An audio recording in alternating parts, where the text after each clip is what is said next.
masa penjajahan Belanda, pendidikan di Indonesia bersifat diskriminatif dan elitis. Sekolah hanya diperuntukkan bagi anak-anak Eropa dan kalangan bangsawan pribumi. Salah satu tokoh penting dalam sejarah pendidikan di Indonesia itu adalah Ki Hajar Dewantara. Melalui organisasi taman siswa, beliau memperjuangkan pendidikan untuk seluruh rakyat tanpa diskriminasi. Semboyan yang kita kenal yaitu Ing Ngarso Sung Tuladha, Ing Madya Mangunkarso Tutpuri Handayani. Pendidikan masa ini mulai menjadi alat perjuangan nasional dan kesadaran kebangsaan. Masa pendudukan Jepang. Pada masa Jepang, sistem pendidikan diubah untuk mendukung kepentingan militer Jepang. Bahasa Belanda dihapus dan diganti dengan bahasa Indonesia dan Jepang. Walaupun bertujuan propaganda, masa ini secara tidak langsung, yang pertama, menghapus diskriminasi rasial dalam sekolah, memperluas penggunaan bahasa Indonesia. Namun kualitas pendidikan menurun, karena fokus pada mobilisasi perang.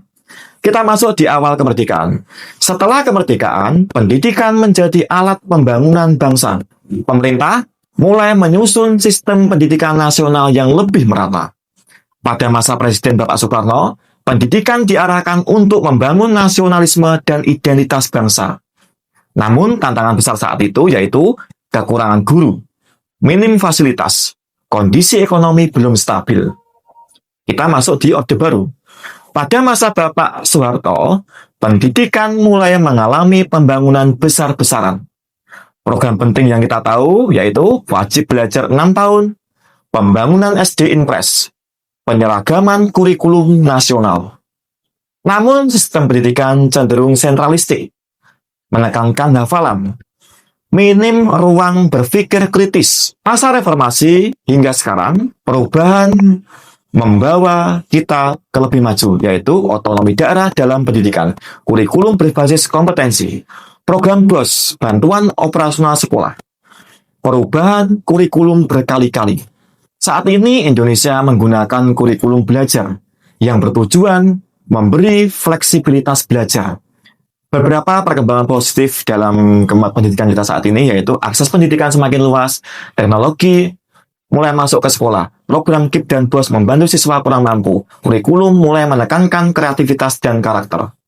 Namun masih ada tantangan besar bagi kita, yaitu ketimpangan kualitas antara kota dan daerah terpencil, fasilitas tidak merata, beban administrasi guru tinggi, kurikulum sering berubah, fokus pada nilai akademik dibanding karakter dan keterampilan hidup.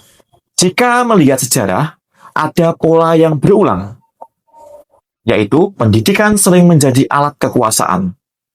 Pada masa kolonial dan Orde Baru, pendidikan digunakan untuk kepentingan politik dan stabilitas kekuasaan. Hari ini, meskipun lebih demokratis, kebijakan pendidikan masih sering berubah mengikuti pergantian menteri, bukan berdasarkan riset jangka panjang. Menurut saya, pemerintah kurang konsisten dalam visi pendidikan jangka panjang. Masalah pemerataan yang tak kunjung selesai. Sejak awal kemerdekaan, masalah utama adalah akses dan kualitas yang tidak merata. Hingga sekarang, sekolah di kota jauh lebih maju. Daerah 3T tertinggal, terdepan, terluar, masih kekurangan guru dan fasilitas. Pembangunan pendidikan masih belum sepenuhnya berkeadilan sosial, padahal cita-cita kemerdekaan. Guru kurang dimuliakan secara sistemik. Ki Hajar Dewantara menempatkan guru sebagai pusat peradaban. Namun saat ini banyak guru honorer bergaji rendah. Beban administrasi lebih besar daripada fokus mengajar. Pelatihan belum rata. Pemerintah belum sepenuhnya menjadikan guru sebagai prioritas utama reformasi pendidikan. Terlalu sering gonta-ganti kurikulum.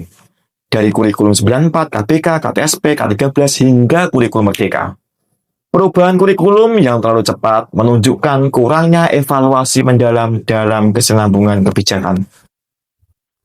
Dari masa kolonial hingga reformasi, satu hal yang konsisten itu adalah pendidikan selalu menentukan arah masa depan bangsa. Jika belajar dari sejarah, pendidikan harus berorientasi pada pembebasan dan pemberdayaan, seperti gagasan Ki Hajar Dewantara. Pemerintah harus konsisten, adil, dan berbasis riset dalam membuat kebijakan. Pemerataan kualitas lebih penting daripada sekedar angka partisipasi sekolah. Sejarah pendidikan Indonesia menunjukkan perjalanan panjang dari diskriminasi kolonial menuju sistem nasional yang lebih terbuka. Namun, tantangan lama seperti ketimpangan, kualitas guru, dan konsistensi kebijakan masih menjadi pekerjaan rumah besar. Jika pemerintah benar-benar ingin mewujudkan cita-cita kemerdekaan, pendidikan harus ditempatkan bukan hanya sebagai program, tetapi sebagai fondasi utama pembangunan bangsa.